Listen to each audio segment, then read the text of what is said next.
बढ़ती महंगाई, रसोई गैस के दाम और सब्जियों की किल्लत को लेकर पूर्णिया सांसद पप्पू यादव ने केंद्र और राज्य सरकार पर बड़ा हमला बोला है। उन्होंने आरोप लगाया है कि सरकार की जनविरोधी नीतियों के कारण आम जनता का जीना मुहाल हो गया है और महिलाओं, युवाओं व बच्चों का भविष्य अंधकार में जा रहा है। देश और प्रदेश में बेलगाम होती महंगाई को लेकर सियासत गरमा गई है। निर्दलीय सांसद पप्पू यादव ने रसोई गैस, आलू, चीनी और खाद्य तेलों की बढ़ती कीमतों को लेकर सरकार को आड़े हाथों लिया।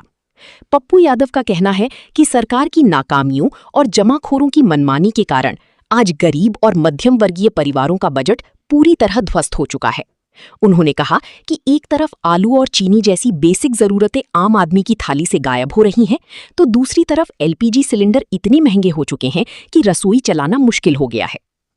आप क्या बात करिएगा, महंगाई तो पूरी से महंगाई पूरी अच्छा महंगाई पूरी तरीके से हालात अच्छे नहीं है।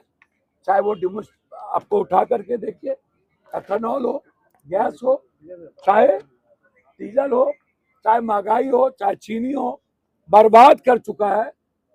इनको याद नहीं आता प्याज, याद नहीं आता टमाटर, गैस, ये पूरी जिंदगी तबाह कर चुकी है। एक तरफ बच्चों की जिंदगी तबाह कर दिया, दूसरी तरफ महिलाओं की जिंदगी तबाह कर दिया, तीसरे तरफ युवाओं को बेरोजगार कर दिया, चौथे तरफ पूरे देश को महंगाई में धकेल दिया। अब मैं आधा मिनट अपने दोनों बच्चों से आग्रह करूंगा कि वो बात जल्दी। नाम Saurabh Kumar Singh, student leader all Bihar student union की तरफ से हम माननीय सांसद महोदय के साथ हम महामहिम गवर्नर साहब से मिलने गए। दो मुद्दों के साथ स्पष्टता नहीं है कि टीआरई 4 को लेकर जो स्पष्ट तौर पर जो निर्णय हुआ है, विज्ञापन जारी हुआ है, लेकिन अभी भी उसमें थोड़ी कमी है कि प्रीलिम्स और मेंस इसको लेकर विवाद है और निगेटिव मार्किंग नहीं चाहिए। गवर्नर महोदय ने कहा है कि शिक्षा मंत्री शिक्षा विभाग को हम निर्देशित करते हैं, हम उनको बुला लेंगे। बीपीएससी 70वीं सिविल सेवा में व्यापक तौर पर गड़बड़ी हुई है, तो अभ्यर्थी लगातार धरने पर बैठे। उन्होंने कहा कि बिल्कुल पूरी जांच होगी। हम बीपीएससी के चेयरमैन को बुला रहे हैं और बीएसएससी की कई लंबित भर्ती 55 लाख रिक्रूटमेंट अभ्यर्थियां हैं, अभी तक भर्ती क्यों नहीं हुई है, नई नियुक्ति हुई है, चेयरमैन बने हैं, उनको हम तुरंत बुलाएंगे। यानी बीपीएससी, दरोगा भर्ती, सीएसबीसी जो कमीशन आयोग है जो महामहिम के अंडर में है, सब पर उन्होंने तय किया है। इसके अलावा स्पष्ट तौर पर कुछ चीजें हैं जिस पर उन्होंने कहा है कि हम बात करेंगे। बेड का आयोजन होगा, बेड को लेकर उन्होंने निर्णय कर लिया है कि बेड का आयोजन होगा। और जो पीएचडी होल्डर वाले हैं जो उम्र सीमा की वृद्धि की बात कर रहे हैं, उन पर भी हम पहले भी वार्ता की है, फिर से बातचीत करने के लिए तैयार है कि डेलीगेशन को बुलाने के लिए तैयार है। और दूसरी और महत्वपूर्ण लाइब्रेरी साइंस की बहाली होगी। सभी विषयों पर सहमत है, डोमिसाइल को लेकर और उम्र सीमा, इसको लेकर महामहिम राज्यपाल ने कहा है तमाम मुद्दों के साथ हम खड़े हैं। अगर सरकार इन मुद्दों पर अगर विचार नहीं करती है टीआरई 4 को लेकर और बीपीएससी को लेकर, तो हमारा आंदोलन जारी रहेगा। हम महामहिम से यही आगे बुला लीजिए ना। यानी छात्र नेता दिलीप कुमार जी की तरफ से हमने सांसद जी के साथ कई मुद्दों पे बात किया था। टीआरई 4 के लिए अभी भी स्पष्ट नहीं है, लेकिन उन्होंने कहा, हमने कई बातें कही कि जैसे एडीयू में पेपर लीक हुआ था, उसका बहाना थोपने के लिए हम लोग पर ठीका थोपा जा रहा है कि पीटी मेंस लेंगे, जबकि हम लोग पिछले 2 सालों से इंतजार कर रहे थे नोटिफिकेशन का। हजारों अभ्यर्थी की उम्र सीमा समाप्त हो रही है और रिक्तियों को बढ़ाने के लिए बातें की गई। कई सब्जेक्ट में रिक्तियों की संख्या या तो शून्य है या तो बहुत कम है, उनको बढ़ाने पर बात की गई। उसके बाद नेगेटिव मार्किंग हटे और उसके बाद बीएसएससी से संविदा वेटेज हटना चाहिए, परीक्षा तिथि घोषित होनी चाहिए। लाइब्रेरियन बहाली के बारे में, बेड के बारे में, तो लाइब्रेरियन के बारे में कहा गया कि जल्द होगा। बेड का आयोजन भी होने के बारे में विचार चल रहा है। 1799 बेड पर कहा कि होगा मतलब होगा। और 1799 दरोगा बहाली के बारे में कहा गया है।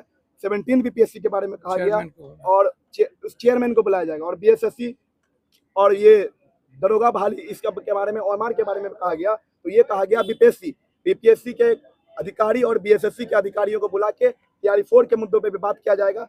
और पेपर लीक के मामले में जो कहा गया, तो एग्जाम्पल दे रहे थे कई राज्यों में, तो हम लोग ये कहा है कि टीआरई 4 के लिए हम लोग कई पात्रता परीक्षाओं से गुजरते हैं। तो बीपीएससी जैसे पिछली बहालियों में टीआरई 1, 2, 3 में हो रहा था, वैसा ही करे। और जिस तरीके से फर्जीवाड़ा टीआरई 1, 2, 3 में फर्जी शिक्षक निकल रहे थे, उनको निकाल के बिहार के सभी परीक्षाओं में आजीवन प्रतिबंधित करें। और 1-2 सजेशन हम लोगों ने दिया है कि अगर अच्छे गुणवत्तापूर्ण शिक्षक चाहिए तो डॉक्यूमेंट वेरिफिकेशन को पहले किया जाए। और अगर कुछ करना है तो जैसे बीएड में हम लोग पढ़ाई करते हैं चाइल्ड साइकोलॉजी की, चाइल्ड पेडागोजी की, वो सब चीजें ऐड करेंगे तो खुद ब खुद क्वालिटी ऑफ एजुकेशन आई। उन्होंने पूछा क्या शिक्षा मंत्री जी से आपकी बात हुई है? हम लोगों ने कहा कई बार हमारी मुलाकात हुई है, लेकिन वो घुमा फिरा के बात कर रहे हैं। एक बात और हम लोग कहना चाहेंगे, जब तक क्यारी 4 का मुद्दा और मुद्दा पर सॉल्व नहीं होता है, छात्र नेता दिलीप जी के नेतृत्व में आंदोलन जारी रहेगा। राहुल गांधी जिस तरीके से धरना पर बैठे हैं, सर और क्या उम्मीद करेंगे सरकार से? ये लोग तो चाहते ही हैं कि एलओपी विपक्ष खत्म हो जाए। या एक बात आप समझिए, जब तक राहुल गांधी जिंदा है नहीं हो सकती कि मेरे बच्चों के साथ अन्याय हो, जुल्म हो। सिंगल तो उसमें हम लोग मरना पसंद करेंगे, हम अपने बच्चों को पर जाति होने नहीं देंगे। बिहार के लोग महंगाई से त्रस्त हैं, चीनी की दाम पूरा देश तरस्त है, एथेनॉल से तरस्त है, एक घर डीजल से तरस्त है, बच्चे तरस्त हैं, ऋण से तरस्त है, महिलाएं तरस्त है। इस देश में उम्मीद क्या करिएगा? बस गोली बारूद, गाली गलौज और नफरत। चलिए